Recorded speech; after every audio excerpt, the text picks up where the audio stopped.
Good morning. If you'd like to pass that slide on, Chris, to the next one, that'd be a good start, I think.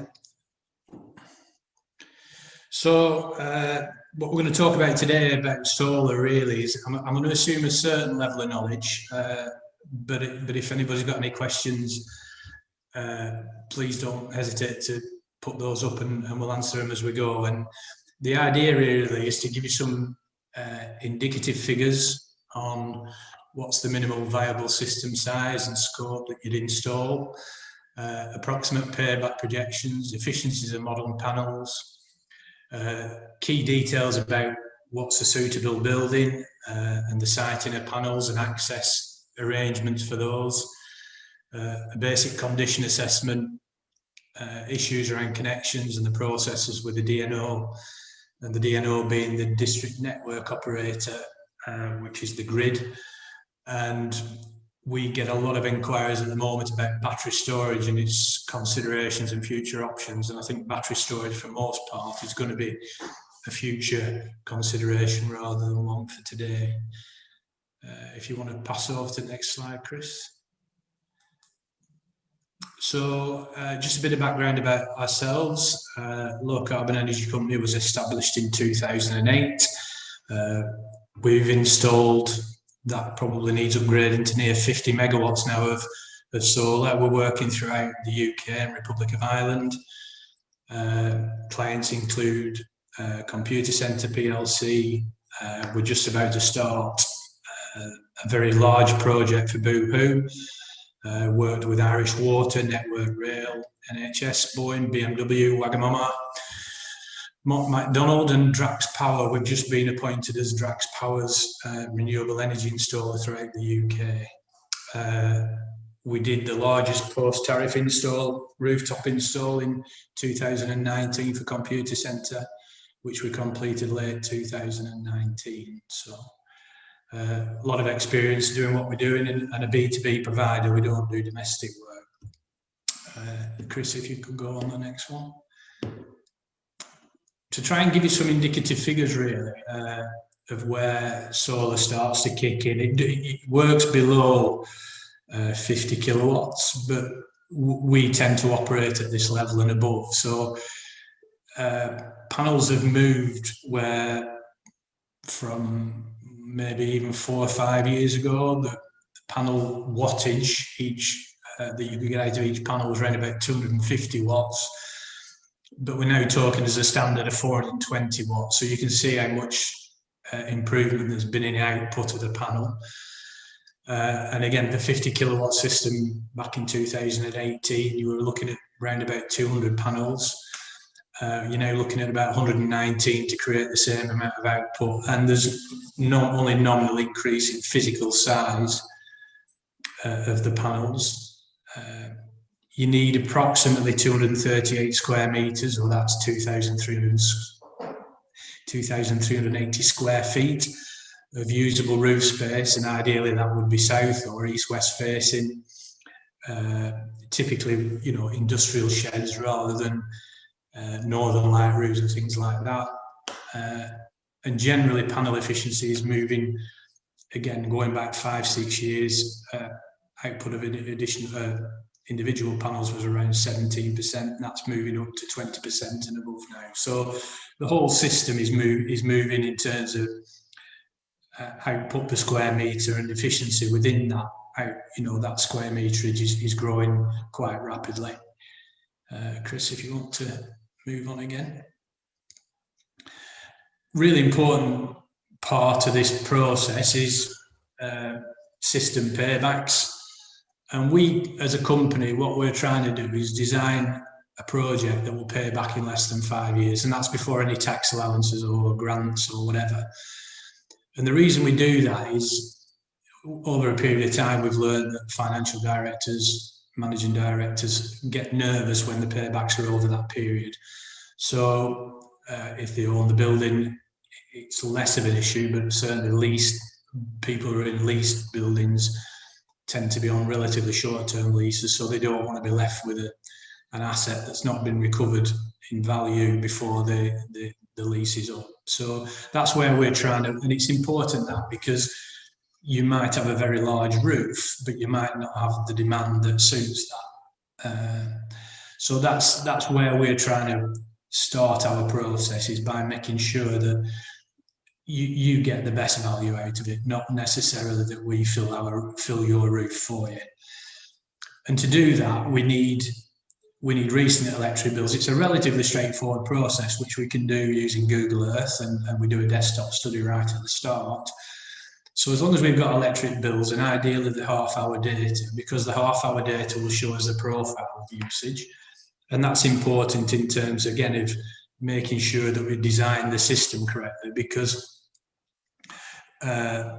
obviously we can only generate solar during the day or during daylight hours, and the consumption on site wants to match that delivery of what we can do with the solar. So that's what we're trying to achieve when we start the design process. And then that might develop with a particular customer for loads of different reasons. They might decide they want to put more or less solar on, but that's our starting point and where we set off from.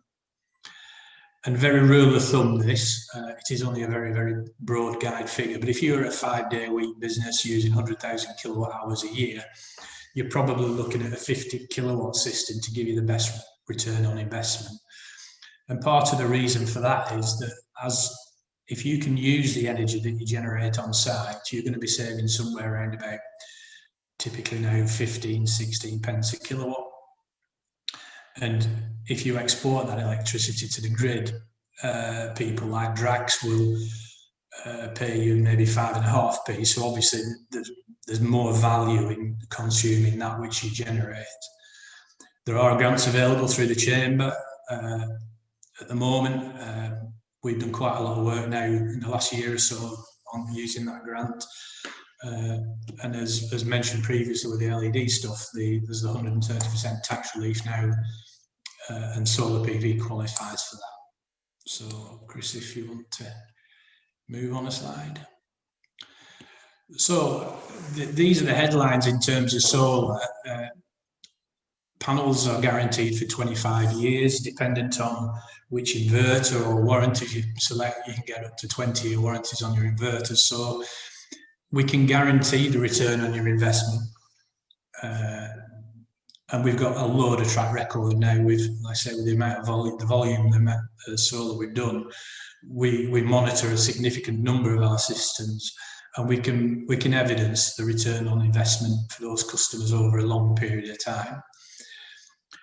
There used to be a suggestion that solar was a no maintenance product. It's never been that, but it is low maintenance. So technology-wise, it's a relatively simple product to maintain. It's much lower end scale than, let's say, CHP or biomass type installations in terms of maintenance, but you do need to maintain it to ensure that your warranties are in place and that your insurance company, it's an electrical circuit, it's an electrical piece of kit at the end of the day, so it does need maintained properly. There's a suggestion through the RICS that increases value in property. That there's a bit of an argument going on at the moment about the rates, question of whether rateable values should be increasing with solar on your roof. Our view is that what people should be doing, or the rates office should be doing, is actually giving incentive to those more efficient businesses, and they should be paying less rates than those which are inefficient, but that's a separate argument really. It helps you meet your ISO, so if you've got 14001 or other ISO requirements, then obviously reducing costs, reducing carbon and becoming more energy efficient meets those, as it does with CSR. So CSR is becoming a more important part of businesses' requirements now, and part of the supply chain issue that some of the larger providers have. And if you're in a supply chain, then you've got to be seen to be doing things. So it meets those softer benefits, for want of a better word. As I said previously, it's a 25-year warranty on the product. And genuinely in situ now, like I say, in over 40 megawatts installed, we've never had to replace a failed panel in situ. Despite, like I said, we monitor an awful lot of our systems, so we can see where failures occur. and we haven't as yet, I'm touching wood when I say it, we haven't had one go down as so far. It is proven technology. The numbers of businesses installing solar are growing every day. Our inquiry levels have never been greater. We're probably taking 4 inquiries a day now. And I think that's the same across the whole industry, that solar is becoming a fairly standard part now of people's options for a solution to reduce cost and carbon. And to a degree, it does provide some energy security, and it helps with meeting the change. So things like electric vehicles coming on stream, there's going to be greater demand on sites to provide electricity. So if you can source that through your roof, then obviously that's a better option than trying to draw it from the grid. And solar in itself and renewables and EV are creating complications with the grid, which I'll come on to in a while, but it helps offset some of those problems that are arising with the change in the way we approach our energy consumption. If you want to move on, Chris. Other things to consider, the grid application, which is called a G99, will be required and can take between 9 and actually some of the larger installs takes within up to 12 weeks. And as I alluded to earlier, there are problems now occurring for the grid. The DNOs historically didn't used to ask for design fees, or if they did, they were relatively small numbers. But they're now starting to ask for things like harmonic studies. So what's happening as the grid takes on more renewables, they have a problem in trying to balance the grid, and the disruptive technologies, which are wind and solar, are coming onto the grid at the times and the locations that the grid doesn't like it. So they've got a difficult balancing solution to sort out, which, rightly or wrongly, I think they're asking some of the solar energy installers to fund in effect. So it's becoming more complicated. We do all that for you as part of our process. So you as a client wouldn't have to deal with that. We'll deal with it all, but it is becoming more challenging, and we're being asked more questions by the DNO to make sure that we can deliver what you need. As regards planning, up to a 1 megawatt still qualifies under permitted development, and above that, but that's a significant size project, and above that you will require planning permission. Again, we've never had an issue with planning, and you know, we're installing 2.7 megawatt projects, 2 megawatt projects, and no issues at all as yet. We're getting those through planning permission. It's a process we have to go through. Next one, Chris, please. So the process is relatively straightforward. Like I said, we have on our website, we have an inquiry form, but equally we take phone calls from customers. And all we need in the first instance is bills and ideally half-hour data, a postcode and a location for the site. We can do a basic desktop study, which is usually quite accurate, because Google's fantastic in terms of getting measurements, and we can see everything that's on the roof, and we can usually determine whether that roof is going to be suitable or not. We prepare that desktop study usually within about 2 weeks, and that's a full financial document, whilst only a budget, but it gives very detailed information on returns on investment and things like that.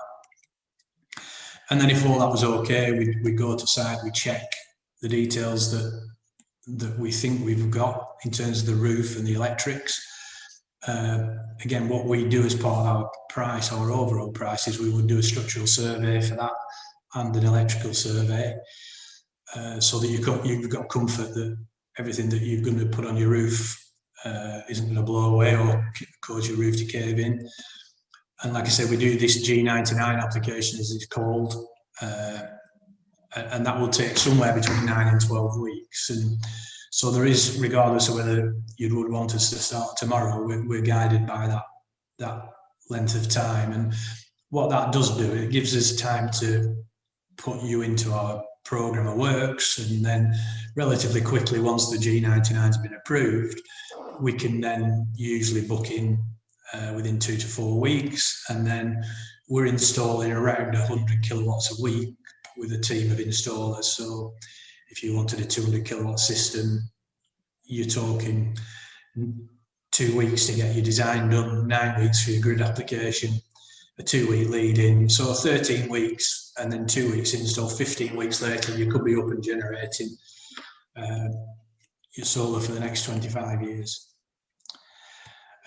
We do the test and commissioning, and we do all the various registrations that you need to get to make everything legal and get the monitoring up and going, so that you can see what your system's doing on a daily or an hourly basis.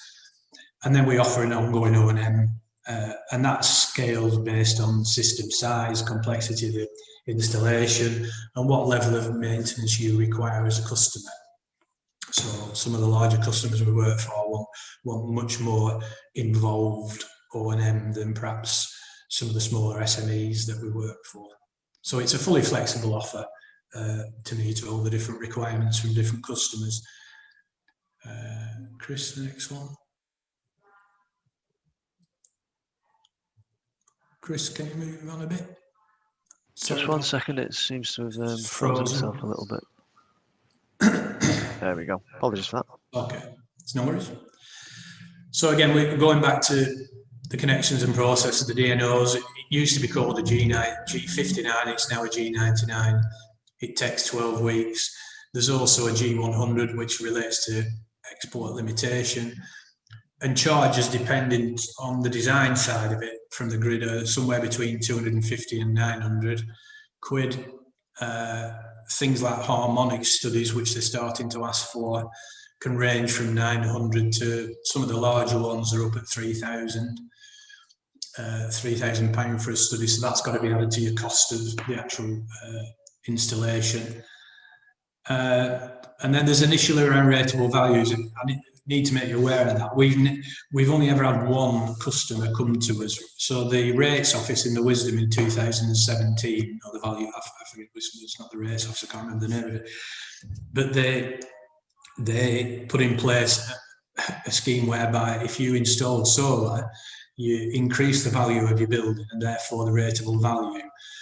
And so what they were trying to do was grab money out of those people that were making buildings more efficient. So what we've done through, not just ourselves, but others through the Solar Trade Association, they're lobbying quite hard now to have that situation resolved and taken out of the equation, really. But there is a way around that, avoiding that, a legal way, a perfectly legal way of avoiding that rates issue.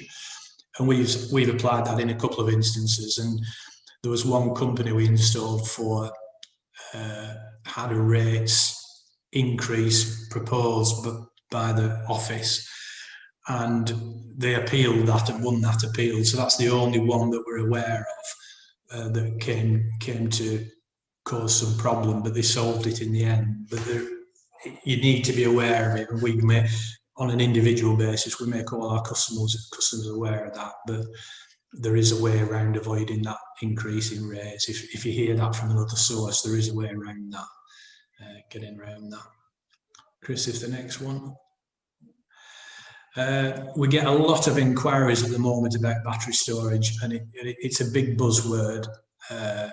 We've looked at it for several customers and done a lot of detailed studies in terms of cost and returns on investment and whether it would work. We're struggling, and one particular customer that we had, his profile was perfect for battery.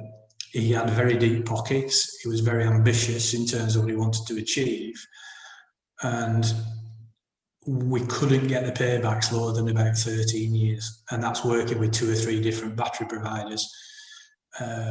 It was a significantly sized battery. It was 0.5 megawatt of battery, but we just couldn't get the paybacks below 13 years. So what we've done is we've set his solar system up and done his grid connections and paid additional cost at this time to give him open access to the grid, for want of a better word. And we'll keep an eye on that, and as and when costs come down, we can then revisit that and look to make, look to install the battery at some time in the future. And that's pretty much what we're saying to most customers at the moment, is that yes, the technology works. I don't think the environment's there for it yet, but we will look at it. And if a customer has a different view, and then we'll keep an eye on that for them. So, like I said, we do take a lot of inquiries. Clients don't quite understand how it all works, and it is complicated. You need a lot of detailed information. You need to set up a fair good bit of monitoring in the first instance, so that you make sure you've got your load profiles right, and see how you can design the battery to be really effective. So it's coming. We know it's coming. It has to come because of the way that the government are moving. But it's not there yet. And going forward, there are things like load balancing and grid services, which I won't go into now unless somebody specifically wants to answer a question on that. Those are options for battery that will make it more commercially viable. And just while we're on, we don't do domestic solar, but we've installed a couple of systems just to see how the technology works, really. So quite interesting, there's a product, battery and solar and EV and charging and intelligent software, and you end up with what you call a virtual power plant. And there's a couple of companies now offering that as a service, and it does work. It's fascinating, really, and we're waiting for that to come as a commercial offer. So basically what happens is your solar delivers into a battery where the consumption isn't used on site. You've got your car, your electric vehicle charging, and then with smart technology, you can draw energy back out of the battery into the house, or even back into the grid, and be paid for that with different tariff rates. So it's quite a complicated, really exciting solution that's starting to take some hold at domestic level, and we're very excited and keeping a close eye on that in terms of when that commercial offer becomes viable, if you will, and we'll certainly be all over that when it does. So, Chris, the next one. What about the future? Like I said, we've never been busier, both here and in the Republic of Ireland. I think we fielded last year, in a rolling 12-month period, we fielded something like £40 million worth of inquiry. Solar's here to stay. It's going to be a big part of the future. Prices will stay low, although I'm not sure how much further there is to go, because we've dropped something like 70%, 80% in the last 6 or 7 years. Panel efficiency is increasing. We're potentially looking at having, where at the moment we're installing 420 watt, 460 watt panels. Panels are becoming available at 500 watt plus. They're a bit physically bigger than the ones that we're installing at the minute, but again, there's opportunities there in terms of increasing efficiency and outputs. Energy prices are rising significantly and will continue to rise, and that's not necessarily the commodity. So that's electricity commodity price not necessarily increasing, but all the pass-through charges, as we would call them. So there's loads of different, when you look at your bill now that's broken down, you'll probably find about 14, 15 different elements to your bill that will form a significant proportion of your overall, and the actual commodity price is becoming a much smaller percentage of that overall bill. So prices are going to continue to rise at significant rates, because we have to completely turn the national grid on its head, in a sense, into local smart grids, and have the EV coming into it, and all those sort of different things mean that we've got significant expense in reorganising the grid to support the new technologies. The legal requirements, like I said, we're going to net zero, we've got COP26 coming at the end of the year, all those sort of things. Government have committed now to massive carbon reduction targets, which on the face of it, fantastic headlines to read. Delivery of those is going to cost a significant amount of money, time and effort, and having solar on your roof will offset against quite a lot of those potential increased costs.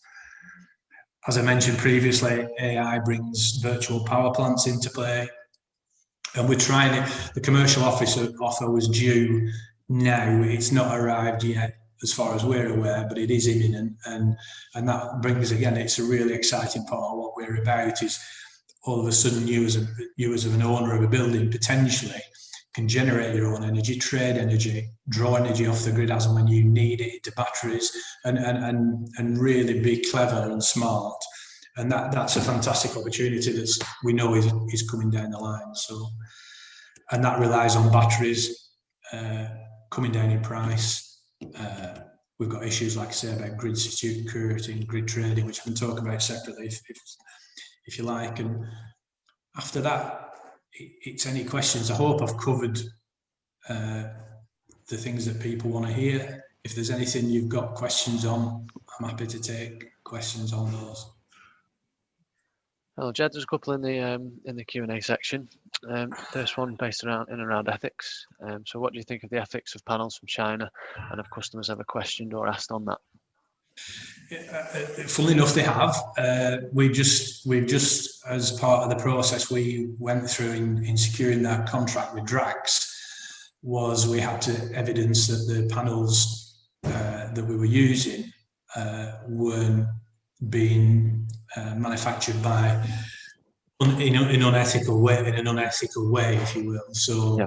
We work with a company called Q-Cells, Hanwha Q-Cells, and they're fairly strict on how they manage their supply chain. Well, they're not fairly strict; they're very strict on how they manage the supply chain. And there are, I think there's 4 companies been identified as having issues around labour employment and modern slavery and things like that. So, and Q-Cells wasn't one of those, and they've made a fairly robust statement in terms of making sure that their supply chain is working in an ethical way. So that was one of the questions we got asked by Drax actually before, as part of our tender process. We had to evidence that we were doing things. Our supply chain was working in an ethical way. Yeah. Well, that's good. Sounds good that there are some of those safeguards in place for you. Another question is, the previous one was from Eugene Bryce. We have a second one from them as well. I kind of think, as an installer, and I wouldn't blame you, I might know what your answer to this would be, but do you think new builds, in particular large warehouses, should be forced to install solar during the build? I can't understand why. Why not? Yeah. Really, it makes no sense to me at all. Knowing what I know, and that's not me trying to flog solar panels. That's me knowing what I know in terms of what that means to the grid and what that means to the energy efficiency of a building, the value of a building. And again, it's just the return, so that from every aspect. So you look at planning, you look at the efficiency of a building, you look at all those various things. That there isn't a reason why you wouldn't. Yeah, no, I completely agree. Like, I was a bit tongue in cheek, but I mean, it's a bit like Gary said earlier about the lighting. Why wouldn't you? Knowing what we know, and regardless of the fact we're trying to sell that product, I think, it just makes absolute sense. Yeah.